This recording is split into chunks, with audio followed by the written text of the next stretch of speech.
எப்பா தமிழ் சீக்கிரம் வாப்பா, டெய்லி உன்னால ஆபீஸ்க்கு லேட் ஆகுது. ஆஃபீஸ் போகணும். வரேன்ப்பா. சீக்கிரம்ப்பா. பேசாம இருங்க, வருவான். தேவஸ்தல. ஹலோ, சரிங்க சார். எங்க எடுத்துட்டு வரணும்னு நான் சொல்றேன். ஓகே சார், நான் கொண்டு வந்துடுறேன். எப்பா தமிழ் போய் ரிசைன் மட்டும் பண்ணிட்டு வந்துடுறேண்ணே. எப்பா எனக்கு ஒரு வேலை இருக்கு, நான் ஆஃபீஸ்க்கு வந்துடுறேன், நீ ஆட்டோவில் போயிடு. அப்புறம் எதுக்கு என்ன வாவான்னு கத்துனேன்? அது வந்து ஒரு நாள் தான் ஆட்டோவில் போயேன்ப்பா. எல்லாம் நல்லா தான் போயிட்டு இருந்தது. திடீர்னு ஒரு நாள் எங்கள் அப்பா ஆஃபீஸில் இருந்து ரொம்ப டென்ஷனாக வந்தார்.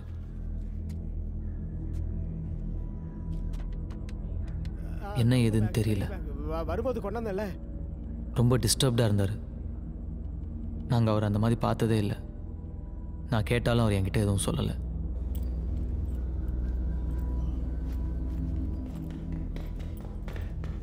பா பா ஷூ போட மறந்துட்டு பாரு. இந்தா போடு. ஏப்பா தமிழ், என்ன இப்பெல்லாம் நான் மறதி ஜாஸ்தி ஆயிடுச்சுல்ல எனக்கு. அப்படி இல்லை, சின்ன சின்ன விஷயம் மறப்பா. என்ன பெரிய விஷயம்லாம் எதுவும் மறக்கிறது இல்லைல்ல? அப்படி இல்லை, ஒரு ஷூ மறந்ததுக்கு அப்படிலாம் நீ கேட்டுட்டு இருக்க? இல்லை இல்லை, ஆஃபீஸுக்கு போகிற வழியில் நம்ம அத்தையை போய் பார்த்துட்டு போகலாம்.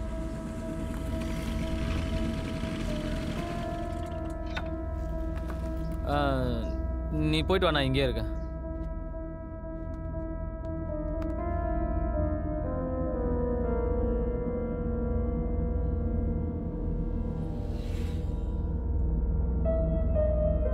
என்ன மேலே ஏதோ பிரச்சனை மாதிரி இருந்தது, ஆர்கியூ பண்ணிட்டு இருந்தீங்க? அது ஒன்றும் இல்லைப்பா, அது வேறு மேட்ரு. நீ போ. சரி, ஓகே. சார் சார் உங்களை உள்ள கூப்பிட்றாரு.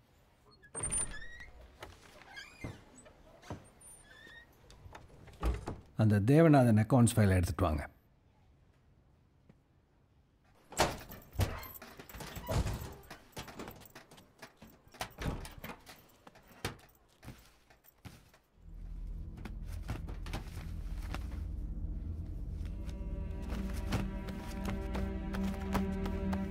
என்னப்பா, என்னாச்சு? என்ன தேடுற? இல்லைப்பா, ஒரு முக்கியமான ஃபைலு, அதை லாக்கரில் வச்சுருந்தேன், காணோம். எங்கே வச்சா? என்ன மறந்துட்டேன் எங்கேயா வச்சுட்டு? எனக்கு மறதி எல்லாம் ஒன்றும். நீ போப்பா, நீ போ. நான் பார்த்து பொறுமையாக தேடி நானும் பார்க்குறேன். என்னப்பா, ஃபைல் கிடச்சிச்சா? அது தலை வலிக்குது, நான் வீட்டுக்கு போகிறேன்.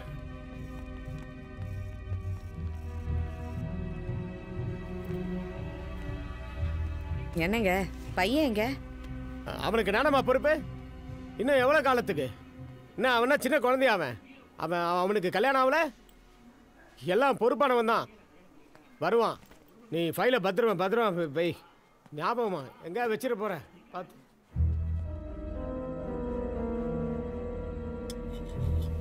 அம்மா, அவங்க இன்னும் வரல.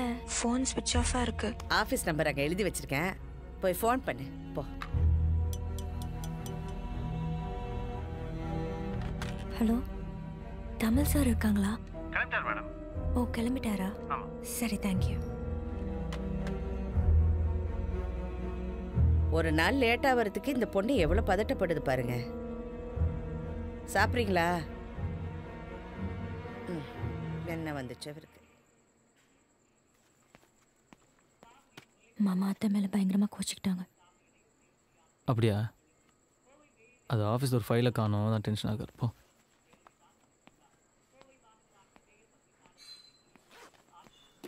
என்ன அப்பா உன்னை பார்த்து கத்துனாராமே? விடுறா, ஏதோ ஆஃபீஸில் டென்ஷன் போல இருக்கு. ஆஃபீஸில் டென்ஷன்னா உன்னை கத்துவார் அவரு? விடுறா, உனக்கு என்ன? நீ போ. உன் பொண்டாட்டி நீ ரொம்ப லேட்டாக வரேன்னு சொல்லி ரொம்ப பதறிட்டு இருந்தா. அப்படியே போட்டேண்ணா. ஏய் போ போ. போகிறாங்க. கழி வை.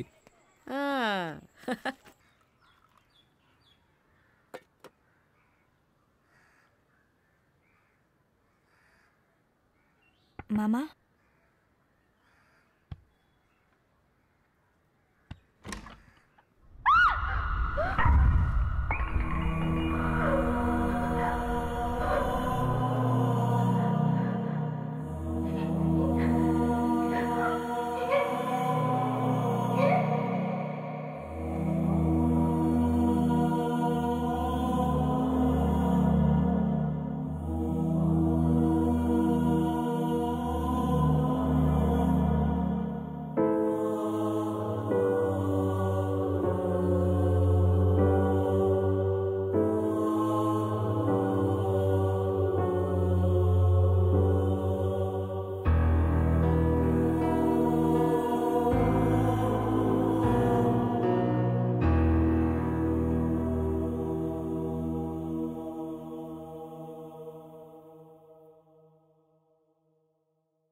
போன வாரம் கூட வீட்டுக்கு வந்தாரு.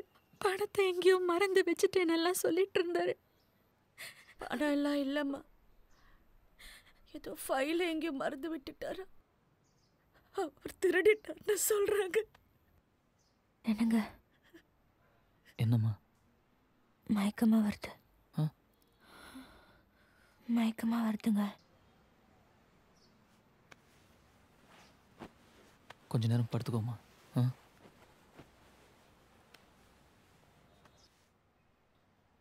சார் வாங்க. சாரி. உள்ளே வாங்க. பரவாயில்ல, உங்ககிட்ட தனியாக பேசலாமா? ஃபைல் பற்றி உங்ககிட்ட ஏதாவது? இல்லை, எங்கள் அப்பா அப்படிப்பட்டவர் இல்லை சார். ஐயோ, எனக்கு நல்லா தெரியும்ப்பா. அவரை பற்றி தப்பாக பேசினா நான் கழியிடும். பட் கேட்க வேண்டியது என் கடமை. ஏதாவது பேகு எடுத்துகிட்டு வந்தார்? பேகு? என்ன பேக் சார்? பணம் ஏதாவது எடுத்துகிட்டு வந்தார்? இல்லை சார், நீங்கள் அவர் ஃபைலை விற்று பணமாக்கிட்டாரான்னு கேட்குறீங்க இல்லையா? இல்லை, அப்படி இல்லைப்பா. கேட்டேன். அவர் இந்த ஃபைலை காண அடிச்சதுனால இந்த பென்ஷனு ப்ராவிடென்ட் ஃபண்ட்லாம் எதுவும் வராது. உன்னையும் வேலையை விட்டு எடுக்கிற மாதிரி ஆகிப்போச்சு. தெரியும் சார். ரொம்ப சாரிப்பா. உனக்கு எதாவது உதவி வேணா என்கிட்ட கேளு. சரி சார், தேங்க்ஸ். பார்த்துக்க தமிழ்.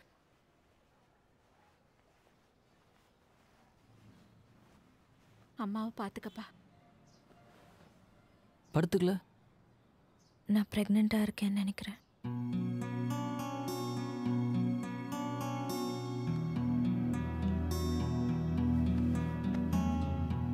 சூசைட் பண்ணிக்கிட்ட வீடுன்னு ஒரு மாதிரி பேசிக்கிறாங்கம்மா. அதோட ஃபைல திருட்டாரு அது இதுன்னு நியூஸ்ல வேற வந்துச்சு.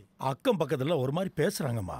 அதனால நீங்க ஒரு வாரத்துல வீடை காலி பண்ணிட்டீங்கன்னா. யோ, திடீர்னு காலி பண்ணால் நாங்கள் எங்கேயா போகிறது? வீட்டுக்கு ஒழுங்காக தானே வாடகை தரோம். இல்லப்பா, என்னால் இனிமே இந்த வீட்டில் இருக்க முடியாதுப்பா. சரி,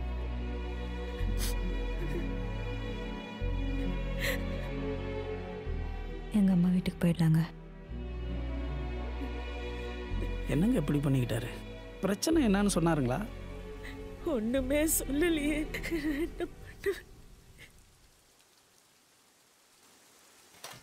அம்மா யமுனா, அது அண்ணனுக்குமா, அதை வச்சுட்டு போ. நான் மாப்பிள்ளைக்கு வேற போட்டு தரேன்.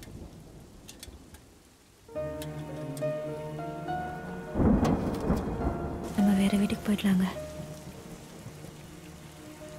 இன்னைக்கே முடியும்ல? அப்பா இல்லை, இருந்த வீடு இல்லை, செஞ்ச வேலை இல்லை, எல்லாமே தலைகீழ மாறி இன்னைக்கு இங்கே இருக்கோம். என்னங்க இவ்வளோ நேரம்? ஒன்றும் இல்லைவா. தமிழ், யமுனா சாப்பிடல, உனக்காக வெயிட் பண்ணிட்டு இருந்துச்சு. போப்பா. ஏன் இவ்வளோ நேரம் சாப்பிடாம இருக்க? நீ ப்ரெக்னெண்ட்டாக இருக்குன்னு உனக்கு யாராவது ஞாபகப்படுத்திக்கிட்டே இருக்கணுமா?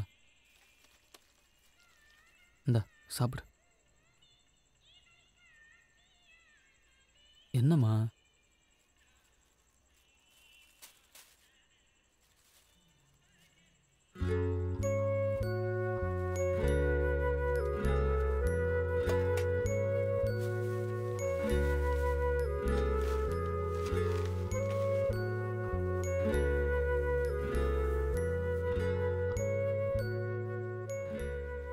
இப்படியே இருந்தா எப்படிங்க?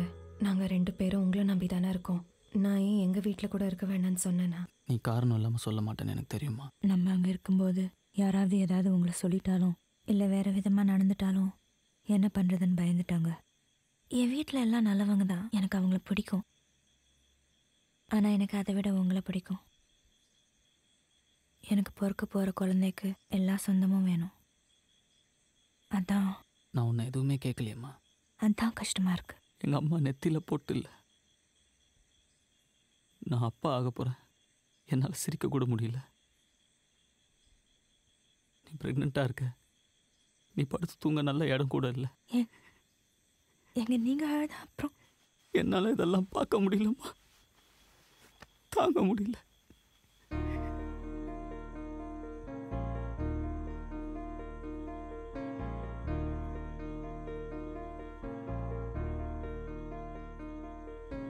ஜோடி நிலவே பாதி உயிரை சோகம் ஏனடா தேம்பும் மனதை தான் கொள்ளடா. காலம் கடந்து போகும், உந்தன் காயம் பழகி போகும். மண்ணில் விழுந்த பூவும் சிறு காற்றில் பறக்க கூடும்.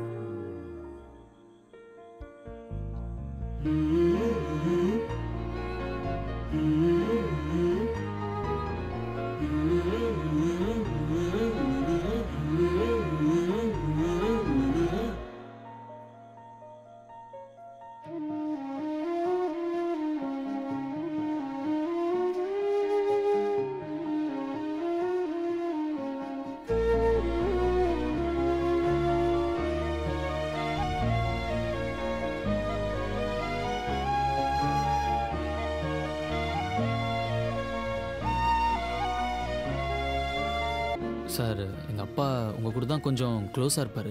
உங்ககிட்ட ஏதாவது சொன்னாரா? கடைசியாக இப்படி பண்ணிக்கிறதுக்கு முன்னாடி ஏதாவது சொன்னாரா? இல்லைப்பா, எதுவுமே சொல்லேப்பா. இல்லை, அந்த ஃபைல் விஷயமா உங்ககிட்ட ஏதாவது?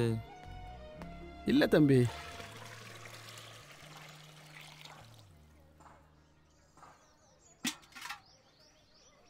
என்னங்க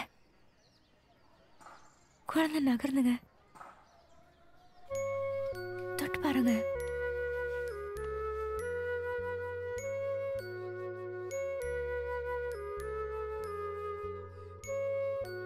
நான் சொல்கிறேன்னு தப்பாக நினச்சிக்காதீங்க. நம்ம லைஃப் எப்படிலாம் அம்மா மாறிடுச்சு. முன்ன இருந்த மாதிரி இல்லை எனக்கு தெரியும். ஆனால் நம்ம அடுத்து என்னன்னு யோசிக்கணும்ல. நம்மளை சுற்றி இருக்கிற சின்ன சின்ன சந்தோஷத்தை நம்ம இழந்துடக்கூடாதுல்ல. எங்கள் அப்பா இப்படி ஏன் பண்ணிக்கிட்டாருன்னு என்னால் கண்டுபிடிக்கவே முடியல. நானும் என்னால் எவ்வளோ முடியுமோ விசாரிச்சு பார்த்துட்டேன். அவர் 25 வருஷமாக வேலை செஞ்ச ஆஃபீஸ், இந்த உலகம் அவர் திருடன்னு சொல்கிறத கேட்டுட்டு நான் பாட்டுக்கு என்னால் ஒரு வாழ்க்கையை வாழ முடியலம்மா. சுற்றி இருக்கிற சின்ன சின்ன சந்தோஷத்தை என்னால் கவனிக்க முடியல. உன் மனசு கஷ்டப்படுற மாதிரி ஏதாவது செஞ்சுருந்தா என்னை மன்னிச்சுக்கோ. இல்லை, பரவாயில்லம்மா.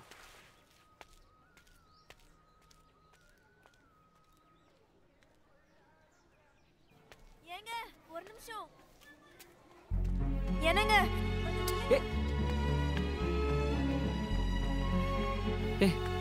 பைத்தியமா உனக்கு? வயிற்றுல குழந்தையோட இப்படி ஓடி வர? என் மேலே கோச்சிக்கிட்டு சாப்பாடு எடுக்காம வந்துட்டீங்க, அதான். உன் மேலே எனக்கு கோச்சிக்கவே தெரியாது யமுனா. உன் மேலே கோச்சிட்டு நான் எங்கே போவேன்? நீங்கள் போனது பார்த்தா அப்படி தெரியல.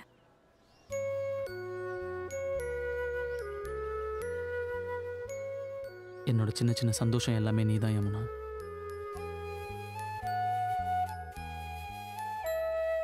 சரி வா. எனக்கு என்ன பண்றீங்க? வீட்டில் விட்டுறேன். பார்க்குறவங்க என்ன நினைப்பாங்க? ஏன் என் பொண்டாட்டி தான் நான் தூக்கிட்டு போகிறேன்.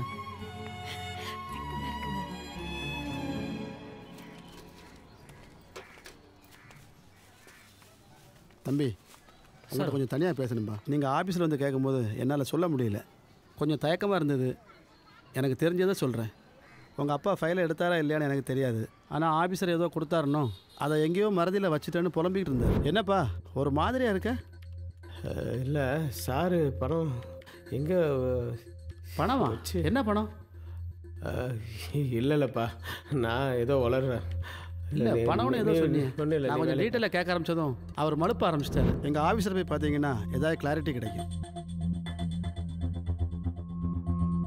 பெரிய பேக் எதுவும் பணம் ஏதாவது எடுத்துகிட்டு வந்தாரா?